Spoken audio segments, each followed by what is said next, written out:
Lumipad patungong The Hague, Netherlands, sina Vice President Sara Duterte at Davao City 1st District Representative Paulo Duterte ngayong umaga. Ito ay upang samahan ang dating Pangulong Rodrigo Duterte sa trial nito sa International Criminal Court. Para sa iba pang detalye, alamin natin ang balita hatid ni Mads Villar Moratilio. Mads.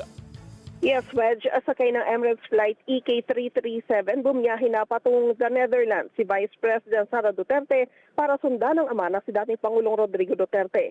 Sa impormasyon mula sa Office of the Vice President, alas 7:40 ng umaga kanina nang umalis ang eroplano na sinakyan ng Vice Presidente patungong Amsterdam. Una rito kagabi nagtangka makapasok sa Villamor Air Base si VP Sara bago pa ibinyahe ang kanyang ama pero hindi siya pinayagan. Sabi niya, binalaan na siya ng kanyang ina na pagkatapos na nangyari kay dating Pangulong Duterte, posible na siya naman ang isunod. Hindi niya umano nakakausap pa si Pangulong Ferdinand Marcos Jr. pero kinumpirma ni VP Sara na sumulat siya sa Pangulo at tiniyak nito sa kanya na walang magiging koordinasyon ng gobyerno sa International Criminal Court o ICC. Naniniwala si VP Sara na ang lahat ng ito may kinalaman sa 2028 presidential elections.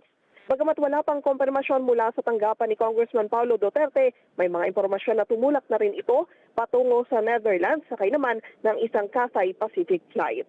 Balik sa inyo, John Wedge. Maraming salamat, Mads Villar Moratilio.